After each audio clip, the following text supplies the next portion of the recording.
Time for action. We cannot succeed in our collective Homeland Security mission without working together, collaborating, and striving for better. The threats we face are persistent and ever-changing. The days of strictly kinetic strikes are over. The battlefield is not the same as it was on the Western Front in 1914, nor the Pacific Theater in 1941, and not even the Middle East in 2000s. In 2025, we fight our adversaries in cyberspace, we counter radicalization on the internet and in chat rooms, we resist communist China propaganda, we prepare for newfound biological threats, and we combat the flow of transnational criminals across our borders. This is why this hearing is so important. Congress must hear from the executive. Oversight is not unfair, and asking questions is not unwarranted. We must ensure the people's representatives are informed. In less than 1 year, the Trump administration has delivered historic results in securing our borders and dismantling transnational criminal networks. The commitment to restoring and maintaining a state of law and order has resulted in illegal border crossings falling to their lowest level in decades. Compared to last year, nationwide border encounters have plummeted nearly 80%. This is a testament to the administration's enforcement of law and deterrence of further uncontrolled illegal immigration. More and more, both nation-state and rogue actors are turning to cyberspace to conduct nefarious operations against the United States and its interests. Just a few weeks ago, we saw the first mainly autonomous artificial intelligence conducted cyber attack. The AI threat is no longer something out of faraway science fiction movie. Technology improves every day, and so does our adversaries' understanding of how to use it. We must be prepared. We must work together with our state and local partners, as well as the private sector, to share information to better identify and mitigate attacks. We must remain vigilant in the face of threats posed by Russia, China, and Iran. And we must harden critical infrastructure. The United States is entering an unprecedented period of hosting major international events, including 2026 FIFA World Cup, the 2028 Olympic and Paralympic Games in Los Angeles, and nationwide celebrations marking the nation's 250th anniversary. These mass gatherings will test the nation's ability to secure large crowds, safeguard foreign delegations, and maintain operational continuity amid evolving threats from nation-state adversaries, foreign terrorist groups, transnational criminal organizations, and lone actors. Trump administration is employing a whole-of-government approach to ensure these events are safe and secure. However, host cities and law enforcement shouldn't shoulder significant burdens in planning and resourcing. Persistent challenges include coordination shortfalls, intelligence sharing gaps, and jurisdictional limitations, particularly at ancillary venues such as athlete housing, training facilities, hotels, and fan zones. All of this is on the backdrop of the upcoming 25th anniversary of the horrific terrorist attacks of September 11th that took the lives of thousands across New York, D.C., and Pennsylvania. It is why I sought this chairmanship and what guides me every day in this work. We all share the same goal: keep Americans safe, regardless of the threat. I look forward to the witness's testimony today, and I hope we can work together to ensure we achieve this common goal. I now recognize the ranking member, the gentleman from Mississippi, Mr. Thompson, for his opening statement. Thank you very much, Mr. Chairman. And before I start, let me welcome Mr. Van Epps to the committee. Mr. Chairman, thank you for getting the Secretary of Homeland Security and National Counterterrorism Center Director here today. Your predecessor couldn't seem to get that done, and I appreciate your commitment to holding this hearing. Each day, we've had more examples of Republicans abdicating their constitutional oversight responsibilities. Fortunately, unlike other chairs in this body, it appears that if you are serious about this committee work being done, and I compliment you for that. As I look at the witnesses table, though, I can't help but notice that FBI Director Kash Patel isn't here with Secretary Noem and Director Kent. I'd also say that we have just been provided Secretary Noem's testimony. I've been on the committee since its inception, and I've never had the rules violated where we couldn't get testimony so members of the committee could look at it until today. Today's hearing is supposed to be one of the most important exercises of this committee's oversight jurisdiction. Each year, we hear from the Secretary of Homeland Security, the Director of National Counterterrorism Center, and the director of the Federal Bureau of Investigation, who is nowhere to be seen today. Maybe Director Patel is too busy spending taxpayers' dollars flying to his girlfriend's concert on the FBI's jet to answer questions from Congress. Maybe the FBI director isn't here because he's afraid of scrutiny from Democrats who want to know what the FBI is doing to keep America safe.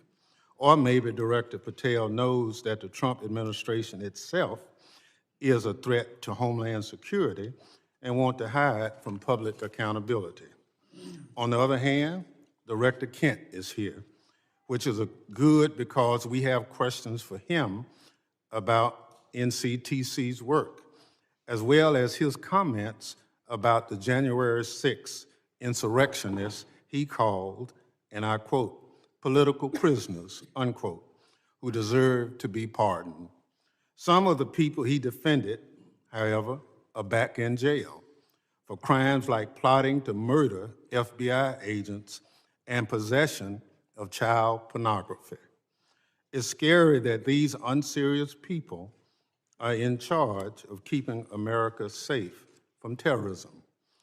But what's even scarier is that they work for an unserious and unhinged president who spends most of the days designing monuments to himself and finding new ways to hide the Epstein files. All of this puts America and its lives, people who live here, at risk every day. Now, Secretary Noem, everyone knows you love the spotlight. We've seen your commercials, but what you haven't provided to the committee, despite our many requests, are the questionable contracts that you've awarded to your friends to film you on the 2028 campaign trail. Unfortunately, this is nothing new. In their one big ugly bill, congressional Republicans gave you a blank check, Secretary Noem, and you have wasted no time spending it on yourself. Instead of deploying Homeland Security grants to protect churches and synagogues from terrorism, you handed your friends a $220 million contract so they could follow you around the country with a camera. Instead of fully funding the DHS agency that protects our hospitals, schools, and electrical systems from cyber attacks, you spent $200 million to buy yourself new private jets. And instead of paying your way like the rest of us, you're living rent-free in a taxpayer-owned property that is supposed to be reserved for military leaders.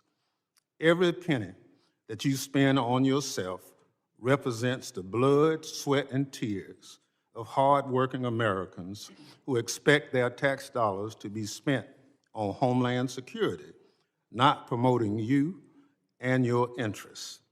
Apparently, you haven't noticed that regular people are suffering under President Trump's affordability crisis. Or maybe you, like him, thinks it's a hoax and just don't care. Either way, such corrupt behavior hurts Homeland Security. But it's not just the corrupt behavior, Secretary Noem, that hurts Homeland Security. It's also your blatant disregard for the law. You cut programs and withheld congressionally appropriated money to prevent terrorist attacks and prepare for natural disaster. You eviscerated the Office of Civil Rights and Civil Liberties, which was supposed to keep DHS from violating Americans' constitutional rights. Within your own department, you illegally fired employees and retaliated against whistleblowers who reported wrongdoings at DHS. And during a shutdown, when frontline employees were working without a paycheck, your press shop never stopped using its social media accounts to push out racist and xenophobic posts. Throughout your tenure, you've diverted resources from critical Homeland Security agencies and programs to carry out an extreme immigration agenda. You illegally ordered people deported to El Salvador, despite a federal court order and Department of Justice counsel instructing you to not do so. You illegally ignored a federal court order and shipped people off to South Sudan without due process. You are illegally blocking members of Congress from conducting oversight of ICE detention facilities, even though federal law demands that we have access. In the process of carrying out this extreme agenda, at your direction, DHS has terrorized, beaten, and detained hundreds, if not thousands, of American citizens. At your direction, DHS has illegally detained and deported American citizens, including U.S. citizen children with cancer. At your direction, DHS has illegally gassed, pepper sprayed, and put their knees on the necks of Americans, including military veterans and clergy. At your direction, DHS has illegally tackled, beat up, and humiliated United States citizens, including senior citizens. At your direction, DHS has illegally tased, maced, punched, and even shot Americans. Black and brown Americans, in particular, have been racially profiled, detained, and locked up, and sometimes with tragic consequences. It's just one awful incident. A pregnant U.S. citizen was reportedly thrown to the ground, kicked, and left in handcuffs for hours after immigration officers did not believe that she was an American. She later lost a baby. You cannot enforce the law by breaking the law, Secretary Noem. That's not how justice works. It's not right, and it's un-American. And when Congress tries to carry out its constitutional oversight responsibilities, to question you about your department actions, you hide, often with the help of congressional Republicans. Never in the history of the committee has a Secretary of Homeland Security hidden from congressional oversight like you and your department have, Secretary Noem.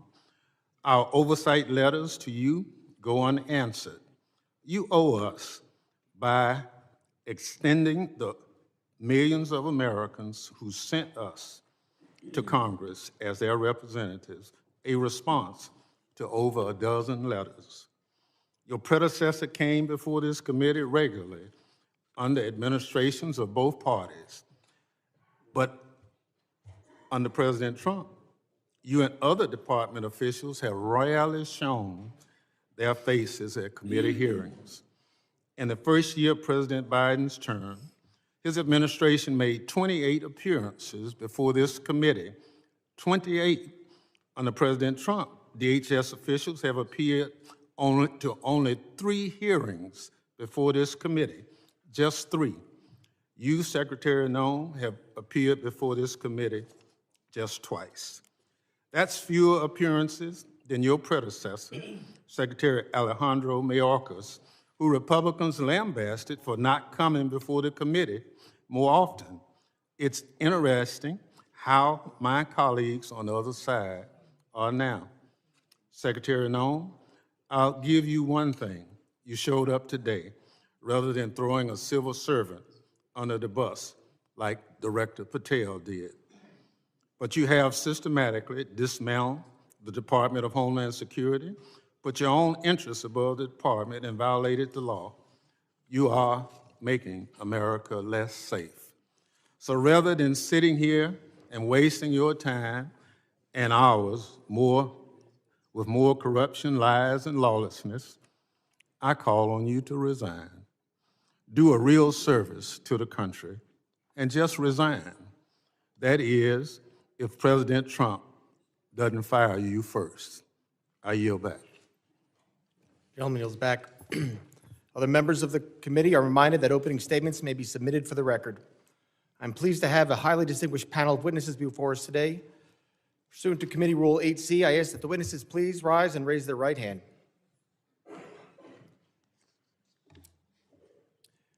Do you solemnly swear that testimony you will give before the Committee on Homeland Security of the United States of House of Representatives will be the truth, the whole truth, and nothing but the truth, so help you God? Thank you. Please be seated. Let the record reflect that the witnesses have all answered in the affirmative.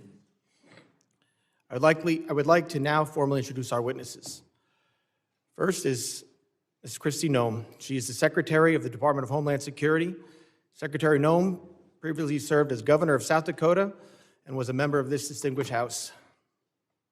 Second is Mr. Joe Kent. He currently serves as the Director of National Counterterrorism Center with Office of Director of National Intelligence. Mr. Kent served in the U.S. Army, completing 11 combat tours and a stint with the Central Intelligence Agency.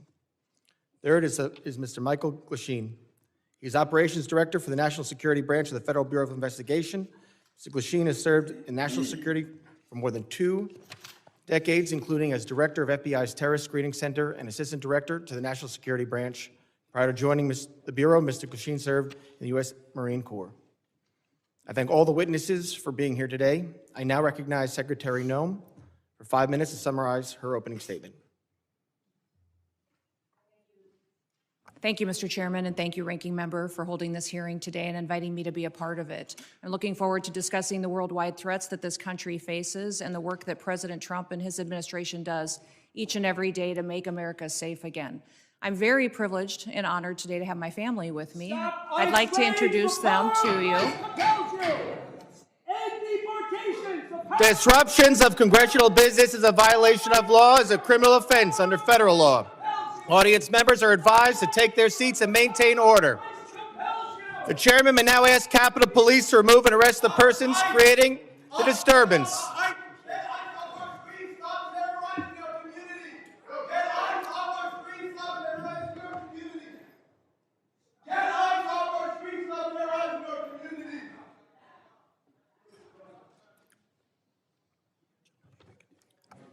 Secretary may continue. Chairman, I'll continue. Today with me, I have my husband, Brian, who's with me, and also 2 of my children. My oldest daughter, Cassidy, and her husband, Kyle, are sitting here in the front row. And then my middle child, Kennedy, and her husband, Tanner, and that was my grandbaby, Noah, that was crying a little bit during the ranking member's comments. I don't think she agreed with him. I don't have my son with me or 3 of my grandchildren, but I'm very blessed that I have a wonderful family who is here and loves this country and is grateful for the work that we get to do as a family each and every day. We also have the blessing of having some angel families with us as well. They are here in the audience, and I'm so grateful for them for being willing to come here and be strong. It's hard to lose someone that you dearly love to illegal criminal activity, to people who never should have been in our country to begin with, and to lose those loved ones to drug overdoses that get perpetuated by the terrorist organizations that filter them into our country that President Trump works so hard to stop. So I'm grateful that they're here and that they are telling their story. Under President Biden, he closed the office in the Department of Homeland Security that serviced these families. He closed it because he didn't want them to speak. He didn't want them to have support or services. And President Trump reopened the Voices office so that they can get services, so they can hear about the cases of the individuals who killed their family members, and they can get the kind of help that they need to get through the tragic grief that they've experienced. So I want to thank them for being here and continue to pray for them. I want to thank you for the opportunity to be in front of you today to discuss the wide range of threats that the Department of Homeland Security is working on to protect us from here at home and also around the world.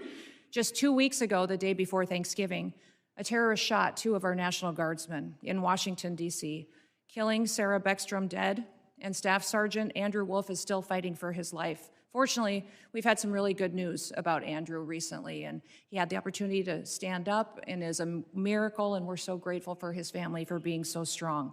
We continue to lift him up and pray he has a full recovery. The terrorist who shot them was an Afghan national who entered the United States under Operation Allies Welcome. The same week, we arrested another Afghan national who came in under the same program.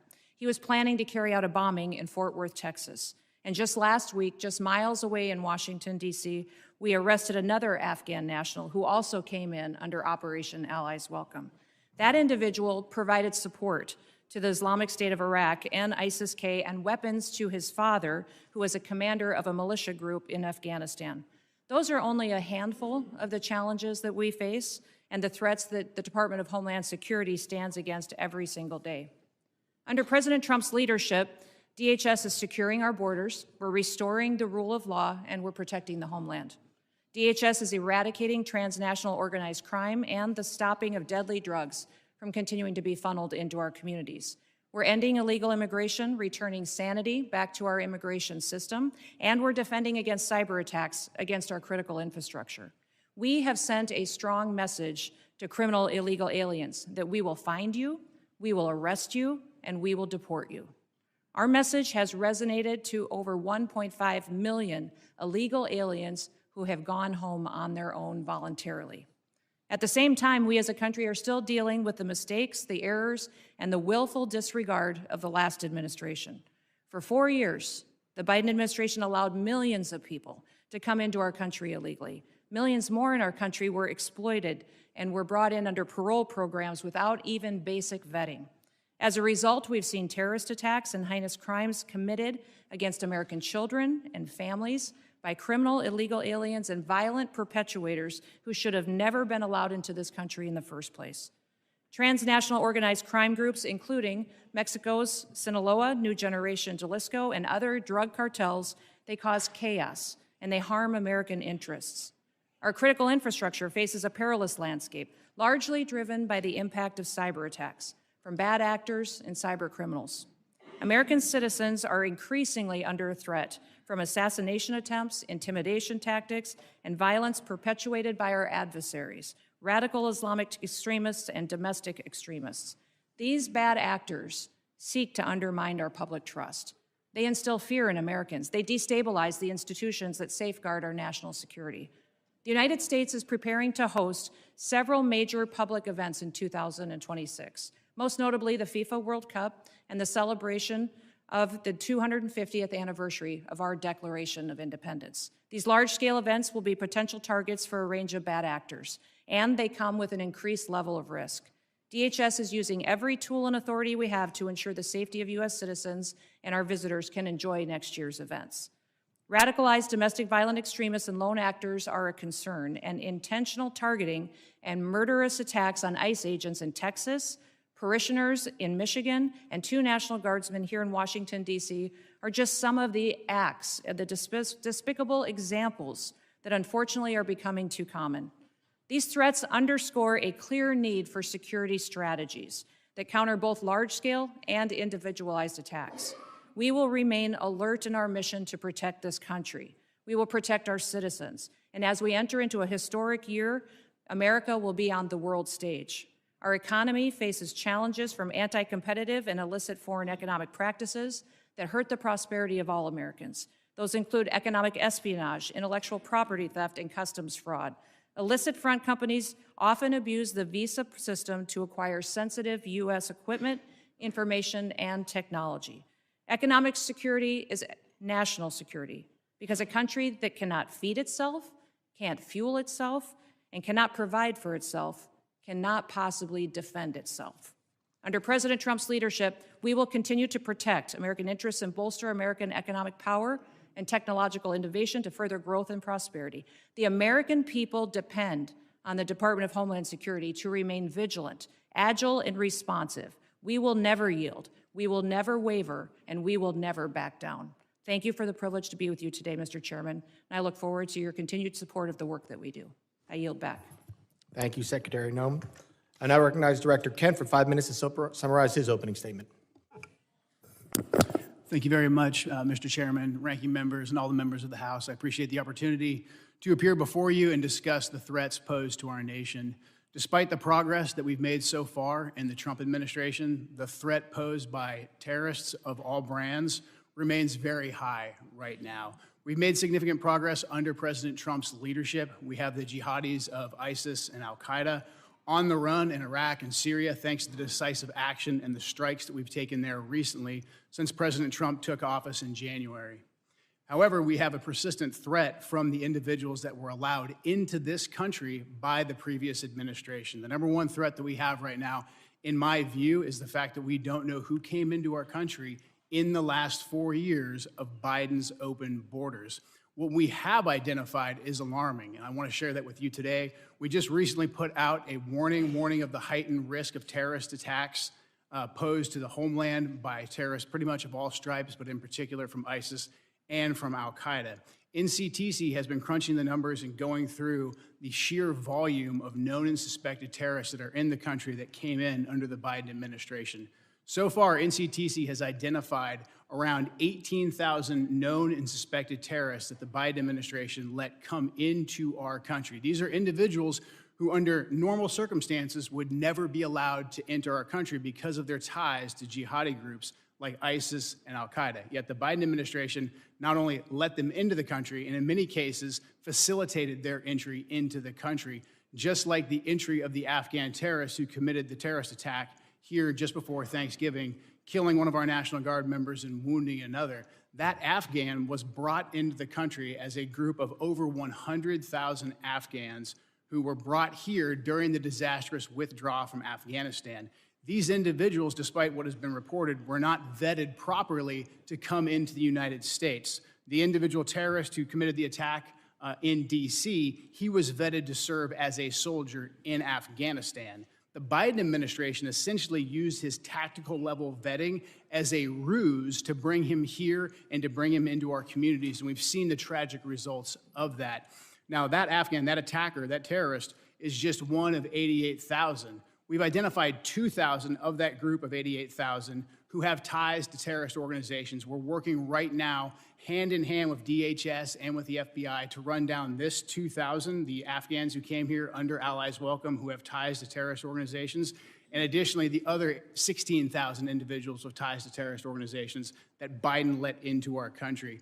That is probably the top terrorist threat that we face right now, and that doesn't include the individuals who came here illegally through the open border. That number, alarmingly, remains unknown at this time. We're trying to figure out who those individuals are as well. Also, adding to this elevated threat, we have ISIS and Al-Qaeda that have found sanctuary in places like Afghanistan and Syria due to the transitional nature of those governments, and also, again, in Iraq and some of the hinterlands of Iraq. And these terrorists are able to communicate and spread their propaganda and a lot of their know-how thanks to the proliferation of encrypted apps and also due to just the internet writ large. The new terrorist tactic that we're seeing more and more is moving away from very deliberate cellular attacks that we can infiltrate easily while they communicate into an inspirational methodology where you have key members putting out media and putting out how-to guides to reach out and to touch individuals inside the United States. We recently disrupted one of those attacks just before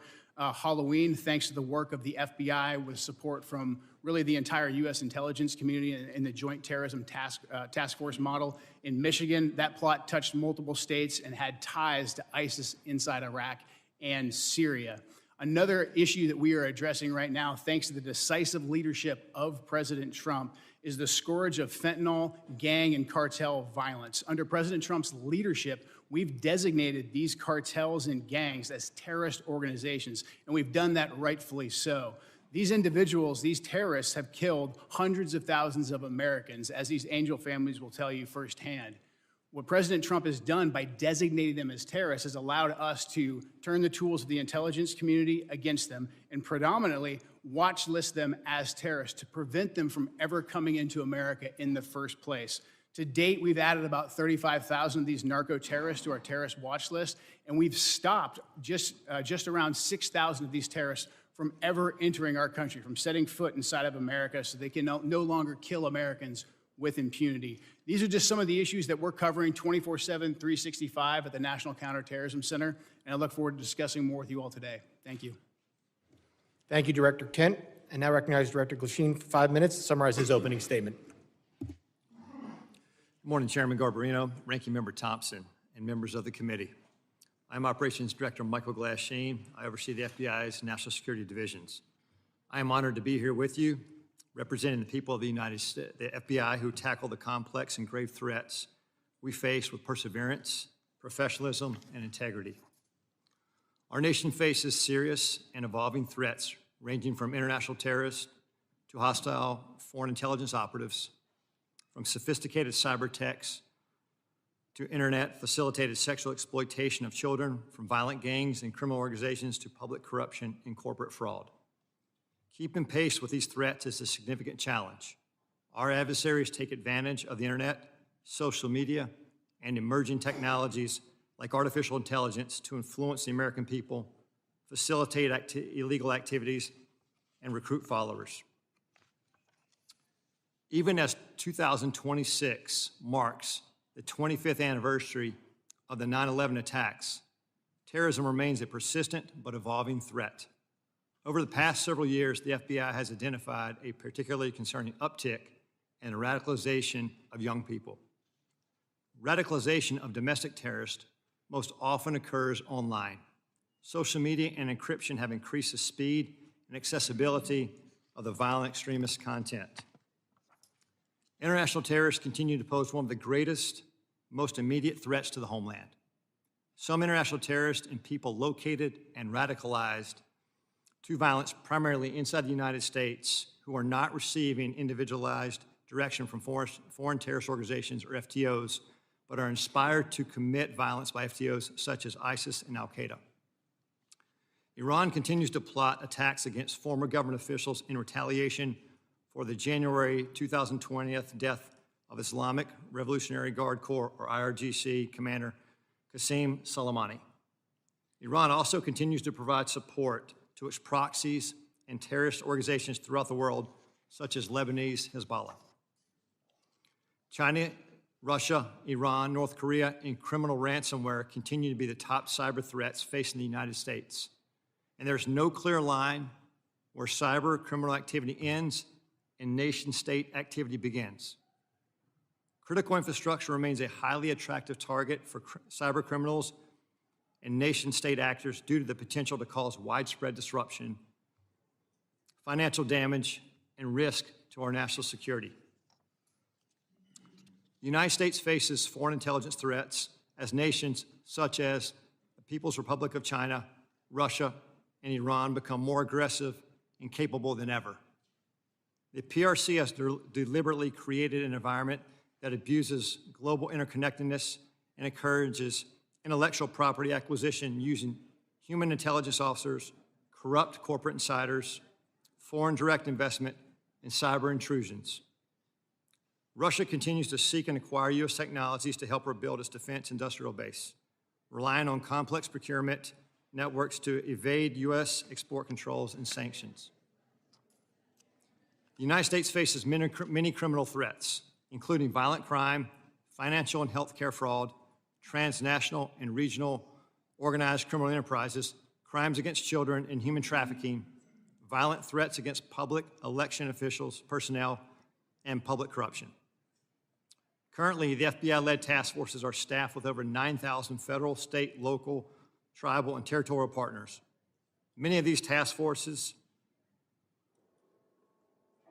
are focused on cartels, violent crime, drug trafficking, child exploitation,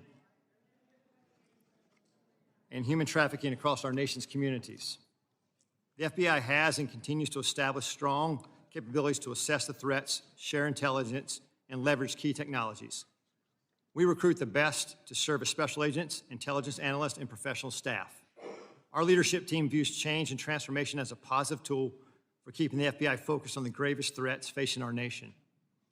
Over the past few months, we started the process to relocate hundreds of positions from the National Capital Region out to field offices across the country. This enhancement to field resources increases our investigative capacity across our 56 field offices and enhances the FBI's commitment to addressing violent crime, gangs, drugs, counterintelligence, and terrorism threats. Our fellow citizens look to us to protect the homeland from these threats. And every day, the men and women of the FBI continue to meet and exceed these expectations. I'm proud to represent them in testimony today, and I welcome your questions. Thank you, Director Glasheen. My understanding is a witness may have to leave early today. While I want to be clear, the committee did not agree to a hard stop. All witnesses are here voluntarily and are free to go. If a witness does leave, the hearing will continue with the remaining witnesses. Members will be recognized by order of seniority for their 5 minutes of question. We want to get through as many members as possible, so even though I have been lenient before with the 5 minutes, I'm directing members and witnesses that we're going to strictly enforce the 5-minute rule today. I now recognize myself for 5 minutes of questions. Secretary Noem, I appreciate you being here today, and you've been on the job less than a year, and this is the second time appearing before the committee, which I think is the norm, and I do really appreciate you being here. And I know you have a very important job to do. You oversee a lot of different sub-agencies, so I know you can't always be here in person. And with that, as a committee, we still want to work with the administration and conduct our oversight. So I'm asking you if you can commit to making sure that in the future, if we want to have a hearing, you'll be able to supply maybe a deputy secretary or somebody to come specifically talk about that. Issues we want to talk about. Yes, Mr. Chairman. I really appreciate that communication, and I think collaboration between the administration and Congress is key. Secretary Noem, I also wanted to ask you, in September, the department under FEMA proposed new allocations for counterterrorism grant funding, which cut dollars to New York by 80% because of a new formula. Considering New York is consistently a top terror target, this was surprising. We're grateful President Trump restored this grant funding. And pursuant to the President's direction, has the department increased the allocation to New York?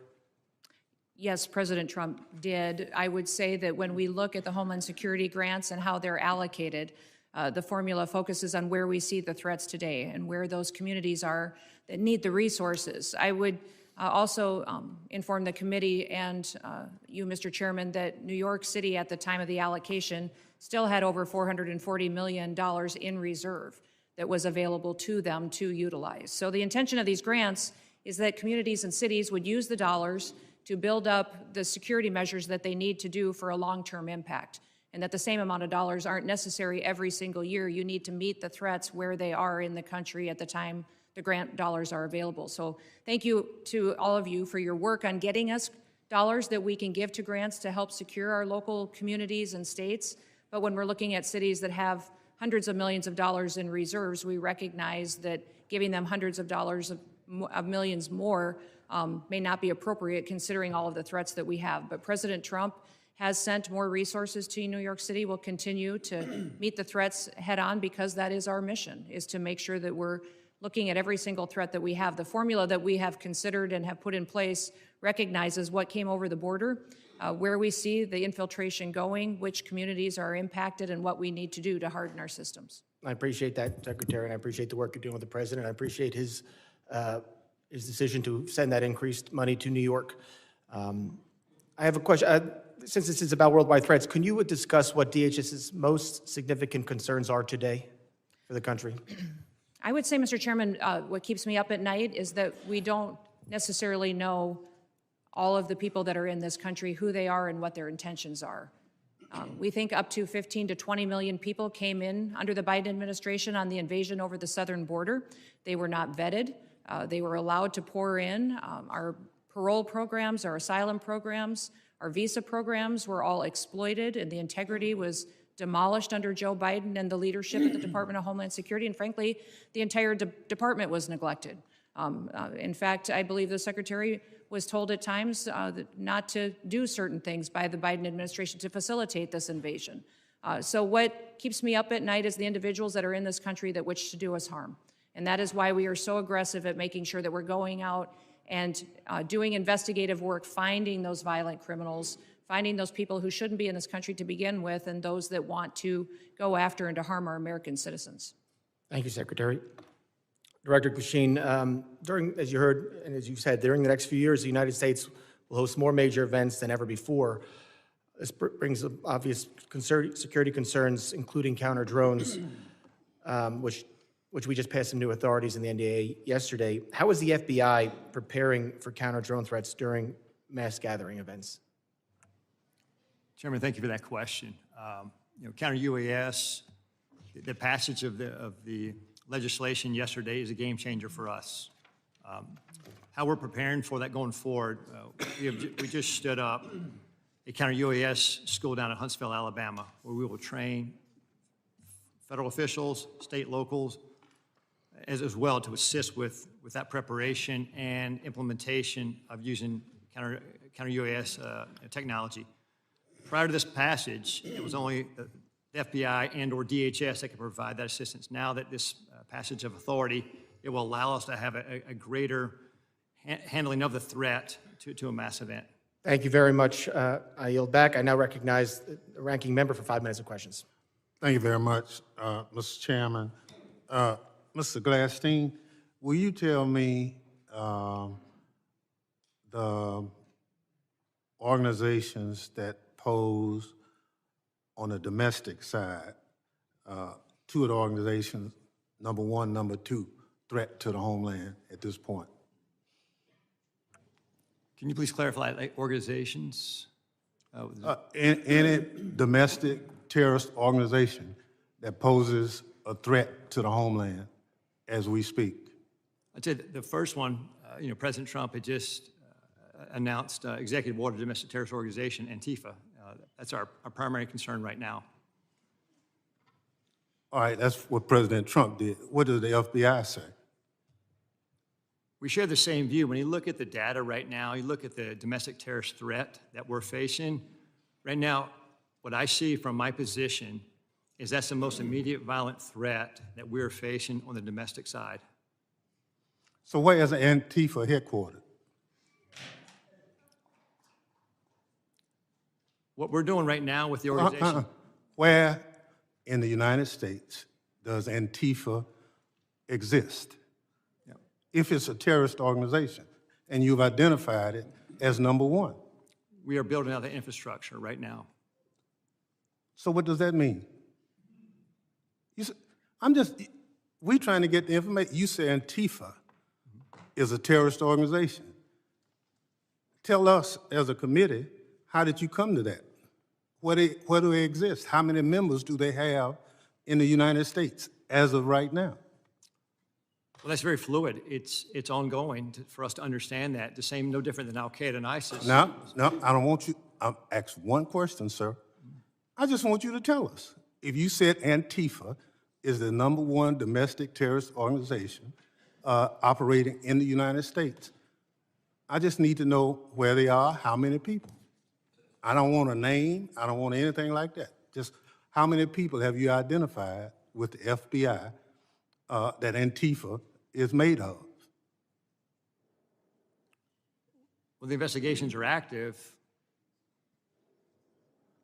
So you wouldn't come to this committee and say something you can't prove, I know. I know you wouldn't do that. But you did. Madam Secretary, you and the gentleman from NCTC reference the unfortunate accident that occurred with the National Guardsman being killed. You think that was an unfortunate accident? I mean, It was a terrorist attack. wait. Look, I'll get it straight. Then you can He shot our respond. National Guardsman in the head. Look, Mr. Chairman, will you direct the witness to allow me to ask my question? It was an unfortunate situation, but you blamed it solely on Joe Biden. I want you to know who approved the asylum application for this same person. Mr. Thompson, this individual that came into the country. No, I want to know who approved. Congressman Thompson, I want you to understand. no. When this individual came into the country, he I'm not came gonna let you- under I'm not gonna let an you- evacuation of Afghanistan under Operation Allies Welcome, was thoroughly vetted by the Biden administration at that point in time, allowed into our country, and then was never followed up. I want to remind Reclaim everybody my in time. Congress. Reclaim my time. We follow the law, and every asylum is supposed to have a check-in every single year, and the Biden administration failed to do that. They vetted this individual, allowed them into our country, and did not do due The diligence. witness will allow the gentleman to ask his question. Yes or no? Who approved the asylum claim? The application on the asylum was thoroughly filled out by information that was gathered by the Biden administration. So the His Biden asylum- administration approved the asylum. His asylum application was put into place under the rules established by the Biden administration. Reclaiming my time. I don't want to file perjury charges against you, but I'm of the opinion that the Trump administration, DHS, your DHS, approved the asylum application. The asylum application moved forward under all of the information and vetting processes that were put in place under the Biden administration, which is when vetting happened, and that's what President Trump has changed. Under President Trump's Claim administration. my time again. When It's obvious you don't want to answer the question. Mr. Kent, you want a shot at it? The individual was vetted to serve as a soldier in Afghanistan, and that vetting standard was used by the Biden administration as a ruse to bring him here. Had we followed the standard operating procedures for special immigrant visas, Reclaim that. that individual and none of the allies welcome people would have come to America. That's on Joe Biden. Gentleman's just time has answer the- expired. That was the answer. Point of order, Mr. Chairman. That was a murder that took place in D.C. It was not an unfortunate incident. And those comments are effing disrespectful.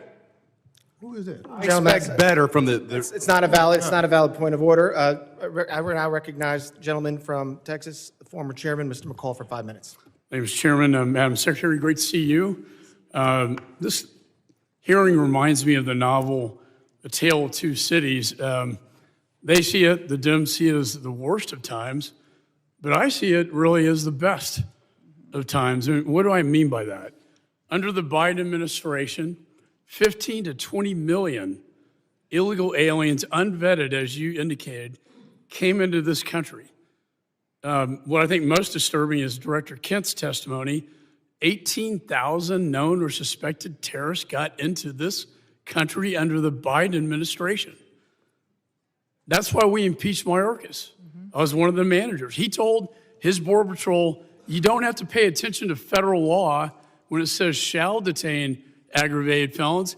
He disregarded federal law and says, you know what, may detain. It's discretionary. And guess what? We have thousands of aggravated felons now, or if not millions, in this country today. That was the worst of times. Let me go to the best of times. Most secure border I've seen in my 22 years in Congress. And I've dealt with this for a long time. Coming from Texas, being chairman of this committee, the daily crossings are 95% down from the prior administration. That's the best of times. Zero catch and release. My very first bill in Congress 22 years ago was to end catch and release. 22 years later, we finally have achieved that goal. That, Madam Secretary, is the best of times. An all-time record low. America is safer today. I feel so. And when I look at the Venezuelan vessels attacked, the president had every right under the Constitution, Article 2, international waters, cartels designated as FTOs, coming into our country to spread poison to kill Americans. If that's not self-defense, I don't know what it is. And then finally, Madam Secretary, thank you for taking out the shadow Iranian oil tankers headed from Venezuela to Cuba, getting around our sanctions that Congress passed. I'm finally seeing an administration flexing its muscle in this hemisphere, which has been neglected for so many years. So air, land, and sea is your charge. It's the military's charge as well. I see the land secure. I see the maritime borders getting more secure, and I applaud you for that. On the air secure piece, I chair the Special Events Task Force. That's FIFA, the Olympics, the 250th anniversary.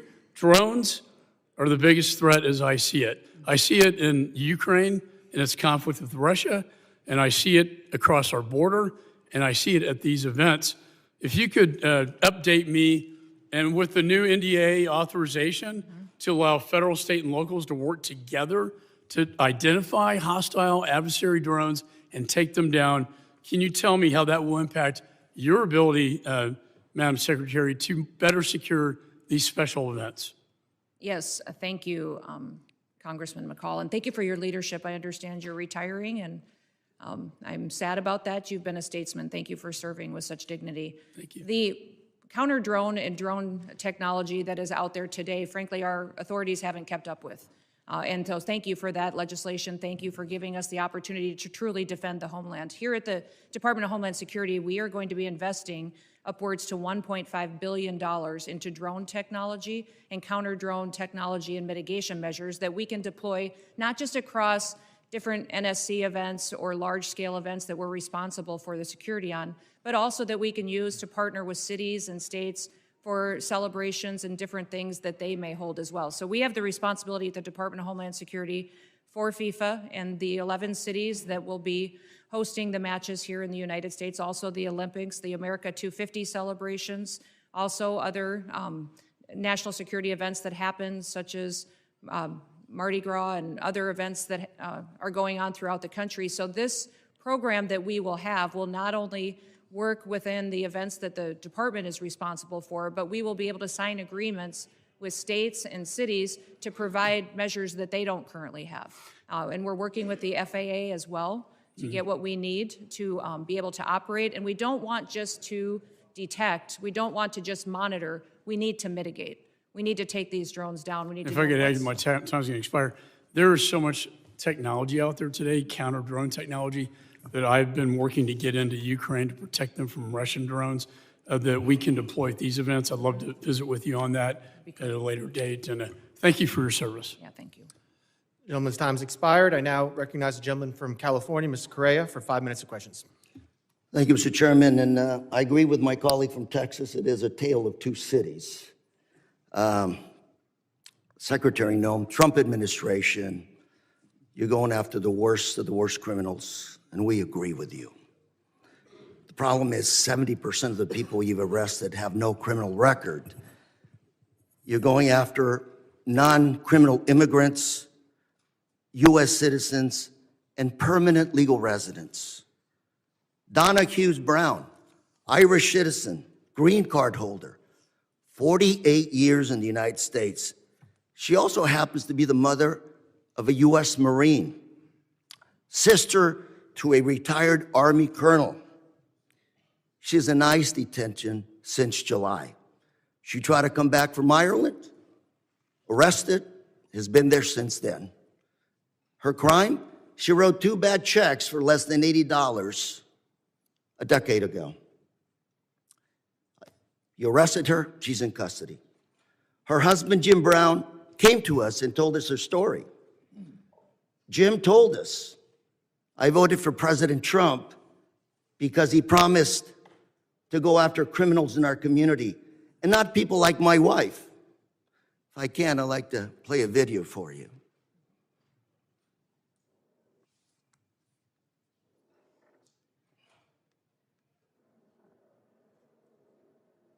Then he also voted for President Trump. Yes, sir, Why did you vote for him? because I was an idiot. 80% of the evangelical Christian people were lied to, if you really want to know the truth, and that's exactly what happened.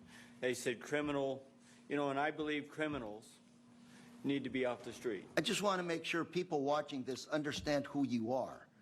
My wife and I, when we don't work, we're ministers. We help the needy. That's what we do.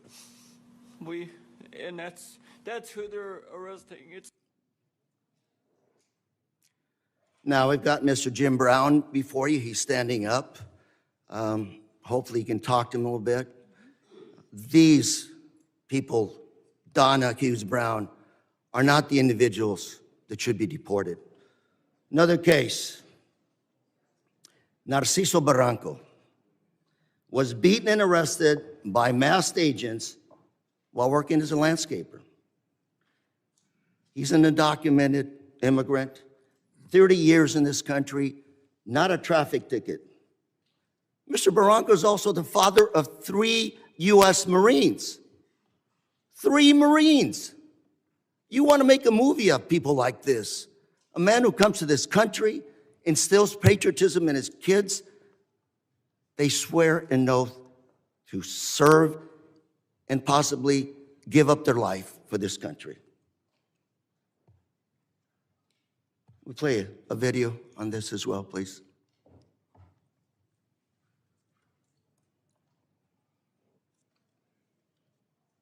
Masked federal agents were filmed pinning a man to the ground and repeatedly striking him in the head and neck before putting him in an unmarked car. The man in the video has been identified as Narciso Barranco and is the father of 2 active duty Marines and 1 Marine veteran.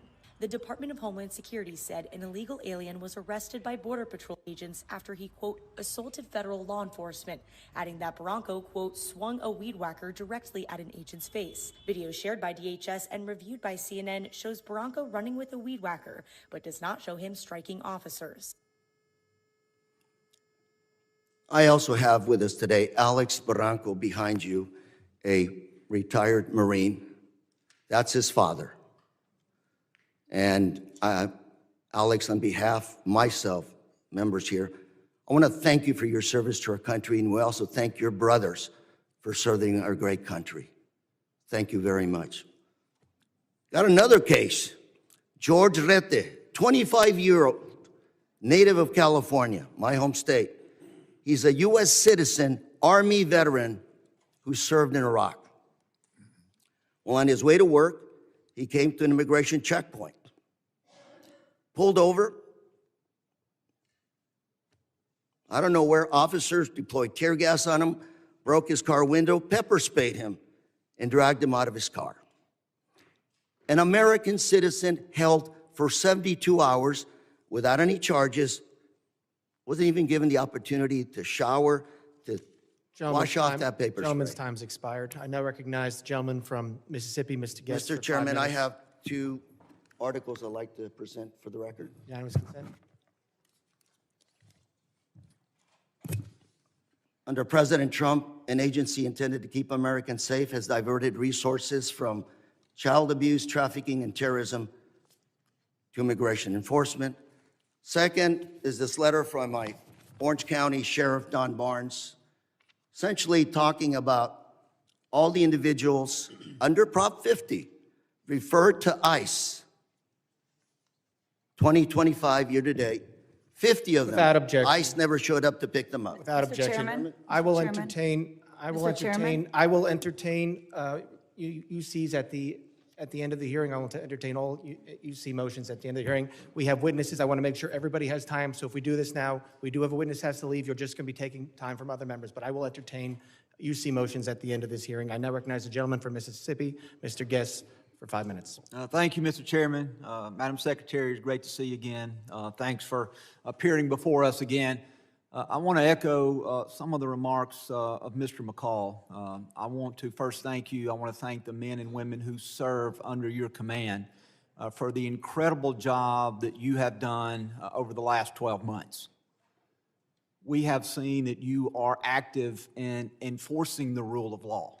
We have seen a border that is as secure in our lifetime as we have ever seen. You mentioned in your opening statement over the last 4 years, we saw somewhere between 15 to 20 million illegal immigrants enter the country.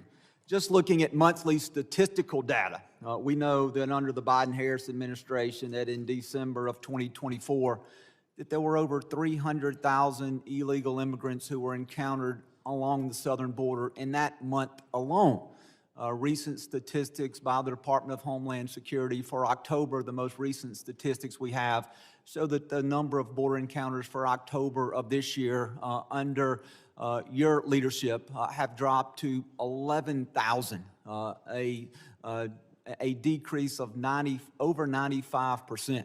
And so I want to thank you for that. I want to thank you for the work that your men and women have done to protect our borders from illegal narcotics entering the country. We saw a press release the Coast Guard sent out this week regarding Operation Pacific Viper. And they mentioned a specific seizure that occurred on December the 2nd by the Coast Guard cutter Monroe, in which in a single incident of interdiction that the Coast Guard had the largest maritime interdiction seizure in almost 20 years, seizing 20,000 pounds of cocaine in an individual seizure. So I thank you for your aggressive actions in enforcing the law and for the incredible work that you and the men and women under your command are doing. I want to talk about, as we talk about threats, I want to talk about threats against law enforcement. Last week, this committee, we had a hearing. The hearing was entitled When Badges Become Targets. And during that hearing, we talked about the threats to law enforcement, specifically federal law enforcement. And even specifically within federal law enforcement, the threats toward ICE agents, the threats toward you and other members of leadership within DHS. We know that those threats and those incidents of physical attack have escalated dramatically, in some cases over 1,000%. And part of the driving force, I believe, behind those threats is what I refer to as rhetoric against law enforcement. And I brought this up last week, and I want to bring this up again with you and give you a chance to briefly address this. These are just roughly 10 of the statements that I was able to easily find online by elected officials, governors, mayors, in many cases members of Congress, where they were spewing what I believe to be very harmful statements toward law enforcement. Governor Pritzker claimed that ICE is grabbing people off the street and disappearing them, that our country is becoming Nazi Germany. Representative Crockett compared ICE to slave patrols. Representative Garcia referred to ICE as thugs. Representative Ramirez attacked ICE as a terror force, later a terrorist organization, and then later in the hearing said, let me be clear, the Department of Homeland Security, you can quote me on that, is the single biggest threat to public safety right now. Representative Tlaib said ICE is terrorizing our community, turning our country into a fascist police state. Representative Jayapal called ICE agents deranged and said it's inspiring to obstruct immigration enforcement. Governor Walz smeared ICE agents as modern-day Gestapo. Chicago Mayor Johnson accused ICE of being secret police and terrorizing our community. Representative Lynch referred to ICE agents as the Gestapo and nondescript thugs. And Representative Frost compared ICE operations to some of the worst horrors and crimes against humanity in history. And so, Secretary Noem, I'd like to give you a few moments to, one, address these statements, and to speak to how these statements place the safety of our men and women of law enforcement at risk. Thank you, Congressman Guest. I appreciate you giving me the chance to talk about this, because I think the words that these elected officials have used to describe our law enforcement officers are horrific, shocking, and unacceptable. Every single American citizen should find the words that they have used to describe these men and women that took an oath to keep us safe unacceptable, and needs to be pointed out that we are seeing the consequences of those words every single day by the violent attacks. 1,000% increase in violent time's attacks, expired. 8,000% in death threats. Gentleman's It's time is unacceptable. gentleman's time expired. I now recognize the gentleman from Michigan, Mr. Tanadar, for 5 minutes of questions. Please remember to stick to the 5 minutes. Thank you, Chairman Garbarino and Ranking Member Thompson, for having this hearing today.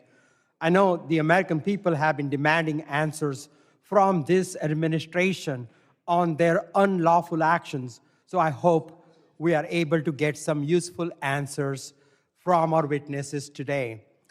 Secretary Noem, this past May, I asked you during a congressional hearing if it was the policy of DHS to follow orders issued by federal courts.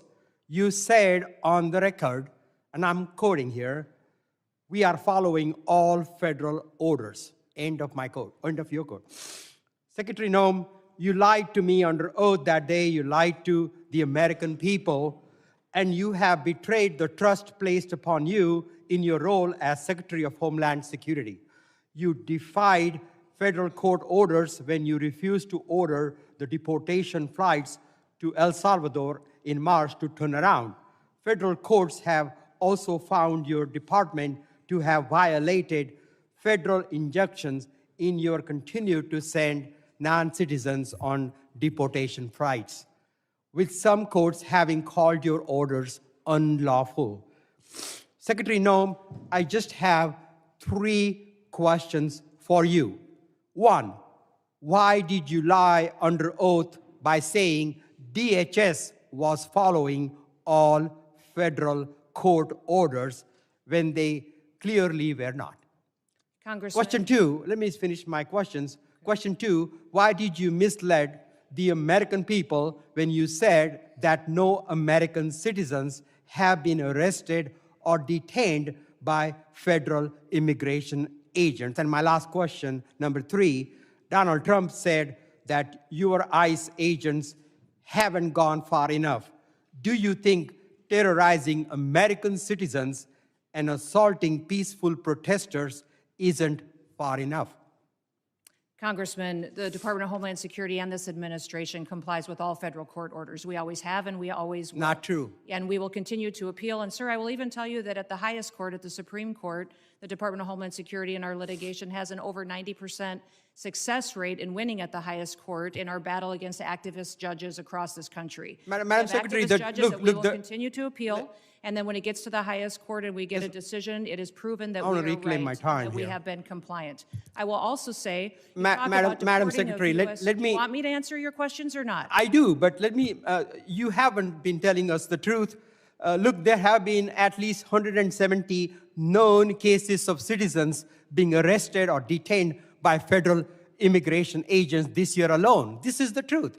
Are you lying to the American people right now by denying these reports? When we are doing our targeted enforcement operations against criminal illegal aliens, individuals that are in that area may be detained until we verify who they are, and then they are released. This has been done for years, and every single law enforcement operation that has always happened, we follow the same protocols, and we continue to do that. We have never once detained or deported an American citizen.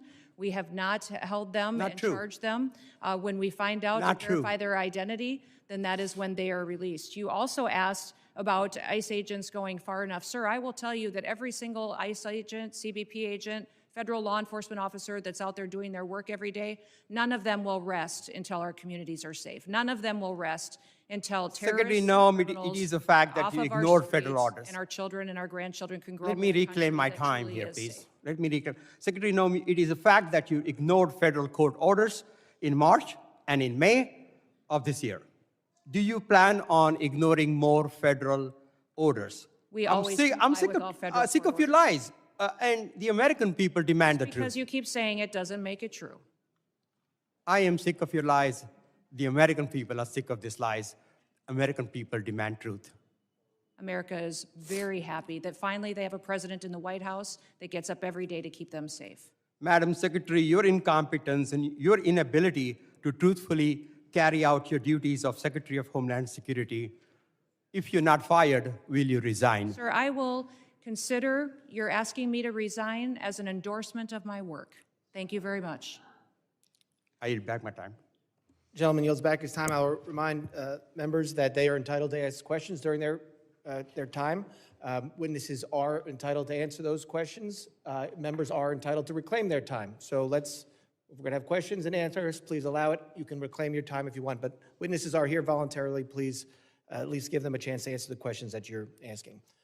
I now recognize the gentleman from Texas, Mr. Pfluger, for 5 minutes of questions. Thank you, Mr. Chairman, and it's unfortunate that our colleagues on the other side of the aisle for 5 straight years now have no concern for anything worldwide threats-wise, and I have proven that. We're supposed to be talking about worldwide threats, but unfortunately we're talking about homeland threats in our homeland. And Director, can you just reaffirm the number for us of people that match the terror watch list that are in our country?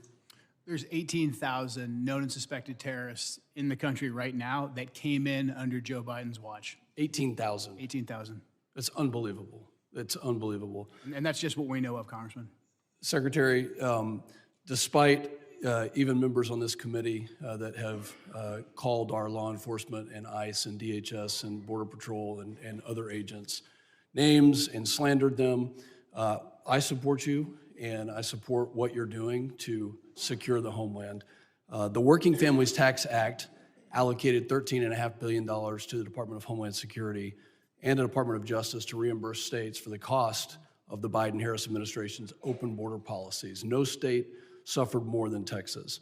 Fentanyl, drug and human trafficking, violent crime, stress on local emergency response services caused substantial damage to my district, to our state, to my constituents, to people that live and work in Texas. And in response, our state launched Operation Lone Star to secure the border when the Biden administration abdicated their responsibility to do that. We built miles of border wall, we had other barriers, we deployed state troopers, National Guard to deter the invasion that we suffered during this time period, which cost our state over $11 billion. And so as part of this Working Families Tax Act, we allocated $13.5 billion to reimburse those states. Last month, along with our senators, I led the Republican Texas delegation in sending a letter to you and Attorney General Bondi highlighting this and requesting that the state of Texas be fully reimbursed. And I wanted to get a status on that reimbursement today. Yes, thank you. And we still to this day remain incredibly grateful to the state of Texas for their leadership during that time. That was challenging times, devastating times for what we saw happening down there. And Texas stepped up in a way that was absolutely incredible. So yes, those dollars are being formulated and allocated. If you remember, many states deployed their National Guard down there. I was governor of South Dakota at that time, and my National Guard was deployed down there as well. So reconciling the costs for every single state and looking at that allocation, we're making sure we're doing due diligence to make sure that it's appropriated correctly. And just to be clear, I want to make sure that that money does come in the form of the reimbursement to Texas. That's what we're working with the White House on doing, sir. Okay. Yeah. When it comes to what Director Kent talked about, these 18,000 people, can you give us an idea of who these people are, what type of threat they pose to us? We saw it wasn't some accident. This was an assassination and a murder. It was not an accident, despite my colleagues saying that it was an accident. It was a murder and an assassination of a National Guard hero. So what other types of threats are you tracking and preventing from happening? Yeah, I would say, sir, that we face the terrorists that we've faced for years in ISIS, Al-Qaeda, Hamas, individuals that are here that are radicalized, but also we face the cartels as they've infiltrated our country under the last administration, their proliferation of human trafficking, drugs, and violence, going after Tren de Aragua as well, MS-13. Those individuals are still a very real, clear danger every day on the streets, and we encounter them, arrest them, and deport them and bring them to justice each and every day. Beyond that, sir, you even have gangs in cities that are localized that are terrorist organizations. The Latin Kings in Chicago are absolutely terrorists to their communities, and we work every day to make sure that we're protecting those communities. So I could not prioritize one over another because they're all killers. They're all killers, and they all are destroying families each and every day. For both you and Director Kent, do terrorist organizations around the world, such as ISIS, Al-Qaeda, and others, still have an intent to attack America, to attack our homeland, to utilize every method? Absolutely. Our intelligence and our information that we deal with every single day is addressing those threats on our streets here in the United States. Director Kent, can you give us an idea of what those tactics, techniques, and procedures could be that we need to stay alert of? Honestly, the attacks of October 7th, the decentralized and just barbaric nature of that is the new terrorist playbook. They're not looking necessarily for a spectacular attack like we had on 9/11, but targets of opportunity like we tragically saw with the terrorist attack in Washington, D.C., these smaller cells or even individual operatives taking action. That's what has us very concerned, combined with just the sheer volume. My time has expired. Secretary, thank you for your commitment to reimburse Texas. I yield back. Gentleman's time's expired. I now recognize the gentleman from Rhode Island, Mr. Magaziner, for 5 minutes of questions. Madam Secretary, how many United States military veterans have you deported? Sir, we have not deported U.S. citizens or military veterans. I don't believe you served in the military. I haven't either, but I think you and I can agree that as Americans, we owe everything to those who have served our country in uniform, particularly those who have served in combat. Do you agree with that? Sir, I believe that people that are in this United States that are citizens have legal status here. Madam Secretary, we are joined on Zoom by a gentleman named Se-Jun Park. He is a United States Army combat veteran who was shot twice while serving our country in Panama in 1989. Like many veterans, he struggled with PTSD and substance abuse after his service. He was arrested in the 1990s for some minor drug offenses, nothing serious. He never hurt anyone besides himself, and he's been clean and sober for 14 years. He is a combat veteran, a Purple Heart recipient. He has sacrificed more for this country than most people ever have. Earlier this year, you deported him to Korea, a country he hasn't lived in since he was 7 years old. Will you join me in thanking Mr. Park for his service to our country? Sir, I'm grateful for every single person that has served our country and follows our laws. Can you please tell And knows Mr. that our Park laws why are you important deported and him? every one of them needs to be enforced. But you understand that many veterans struggle with PTSD, many veterans struggle with substance abuse challenges. This man took 2 bullets for our country. You have broad authority, by the way, as Secretary, to issue humanitarian parole, to do deferred action. Will you commit to at least looking at Mr. Park's case to see if you can help him find a pathway back to this country that he sacrificed so much for? I will absolutely look at his case, but I want you Thank to you. remember that Madam our Secretary, the programs man need to have behind integrity you, as please well. stand up, sir. His name is Jim Brown from Troy, Missouri. He is a Navy combat veteran who served our country in the Gulf War. He's married to a woman named Donna, who came to our country legally from Ireland when she was 11 years old. She has lived here for 48 years. Because of you, Jim's wife Donna has been in prison for the last 4 months. She did not come here illegally, and she has never committed any crime other than writing 2 bad checks totaling $80 10 years ago. She is currently in prison and facing deportation.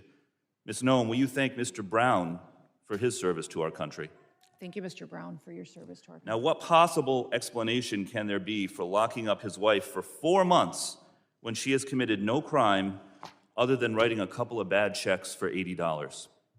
Sir, it is not my prerogative, my latitude, or my job to pick and choose which laws in this country get enforced. You have and broad which ones discretion don't. as the secretary. We need to follow You can issue the law parole, you and can do all enforce kinds of the things, laws. but you're choosing not to. Will you commit again to just reviewing Donna's case and reuniting this combat veteran with his beloved wife, who also loves this country? I will review the case.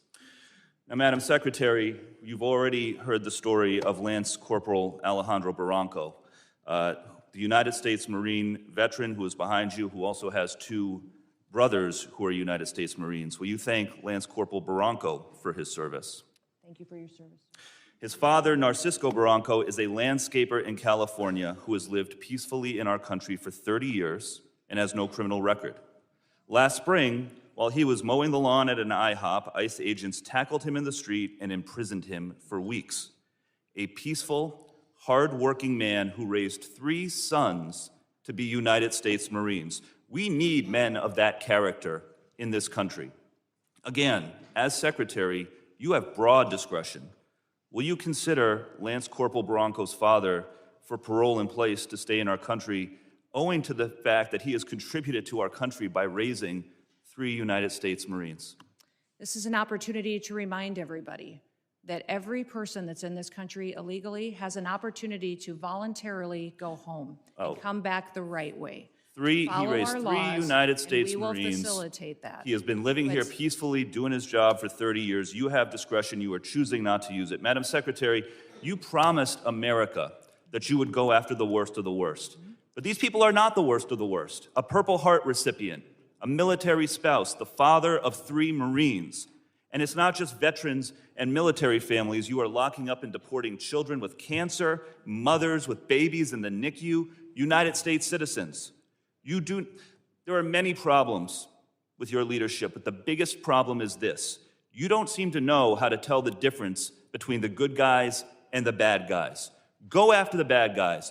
Go after the terrorists. Do not go after veterans, Marines, children, Gentleman's United time's States expired. citizens. I yield Gentleman's back. time's expired. I now recognize the gentlelady from Georgia, Ms. Green, for 5 minutes of questions. Thank you. The previously Democrat-controlled administration allowed over 13 million border crossers from over 170 countries and territories to break our laws, invade our country, rape our women and children, and murder our own people. They set all-time records for the highest number of illegal aliens ever encountered in a single day at 14,500, in a single month at 370,000, and in a single year at 3 million, not including the known gotaways. Thanks to Secretary Noem and the hard work of Tom Homan and all the brave men and women at DHS, our new Republican-controlled admin has produced the safest and most secure border our country has ever seen. Thank you very much for that. For the 7th consecutive month, U.S. Border Patrol released 0 illegal aliens into the United States. Daily average apprehensions at the southern border are 95% lower than the daily average under the last administration. 10 months under Trump has seen less apprehensions than 1 month under Biden. Since January 21 through the end of November, there have been 117,105 total enforcement encounters along the southwest border, which is nearly 40% less than the monthly average during the Biden administration. Meanwhile, there has been an 8,000 increase and death threats against ICE law enforcement. Secretary Noem, back in July, the department put out a press release titled Worst of the Worst. Criminal proceedings begin in a case of transgender illegal alien accused of rape, child rape, not just rape, child rape of a 14-year-old boy in a sanctuary New York City bathroom. I wanted to highlight this case because it encapsulates so many different violent policies of Democrats.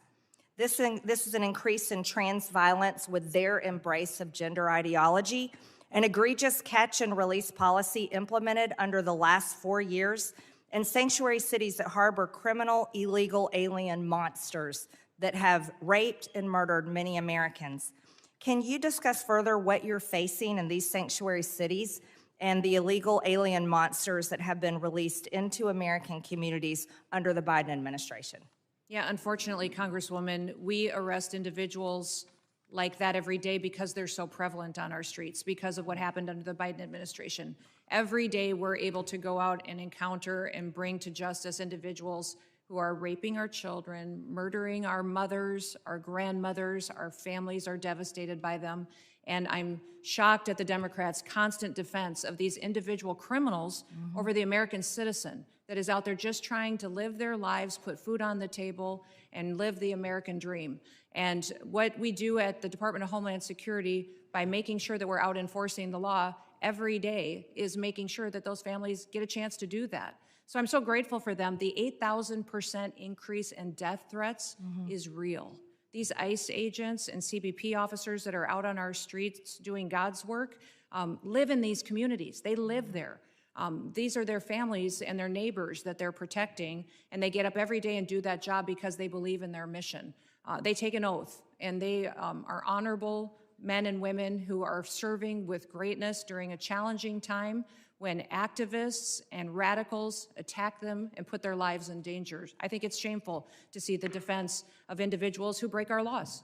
We are a nation of laws. If we are not a nation of laws, we're no nation at all. And that is what we are doing every day, is following those. If you guys don't like the law, go change it. That's your job. You don't complain. I was raised by a dad who said we don't complain about things. We fix them. Well, go fix them. If you don't like the law, quit bellyaching, quit hitting and attacking our ICE officers, quit going out and protesting and screaming vile things at them, quit calling them names. We wouldn't let our children do that. Go do something that actually matters by having an honest debate and changing the law. That's your jobs. You all should be fired, in my viewpoint.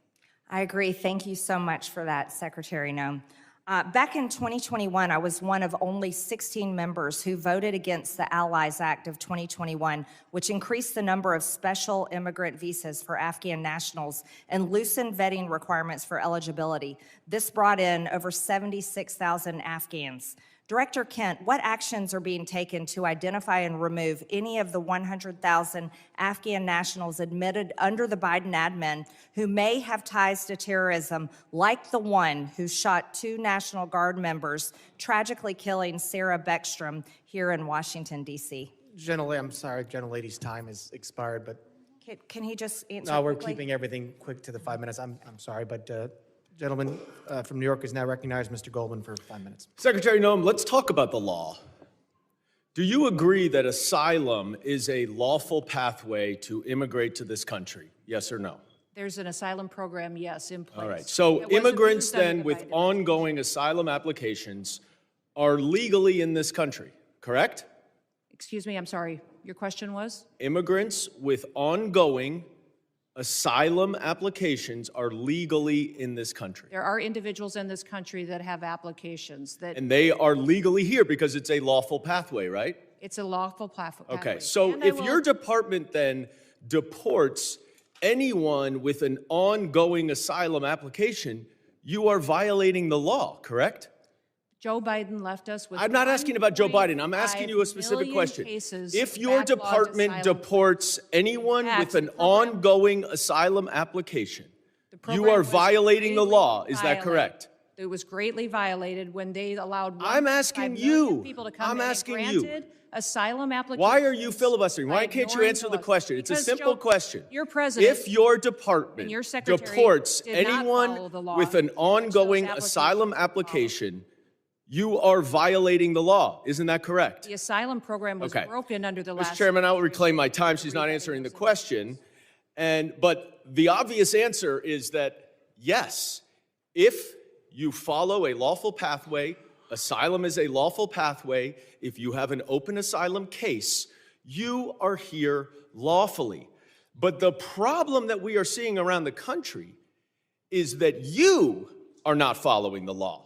Don't tell us to change the law. If you don't like the asylum system, you change the asylum law. Bring it to us. We'll work with you. I think it needs to be changed. But you can't just decide that you're not going to follow the law, and asylum is a law, and deport people who have ongoing applications. Unfortunately, that is exactly what's happening. It's happening across the street from my office right in New York City. Numerous, thousands of people who have come to court appearances, have left them with open asylum applications, have been arrested. And then they've been shipped off and many deported. In September, one applicant was ripped away from his wife and small children after such a court appearance. And then this happened to his wife. Please play the video. No, it's not.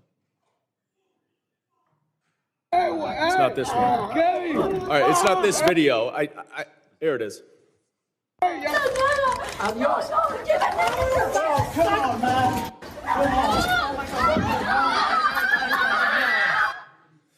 Now, after this incident, your department issued a statement that said the officer's conduct in this video is unacceptable and beneath the men and women of ICE.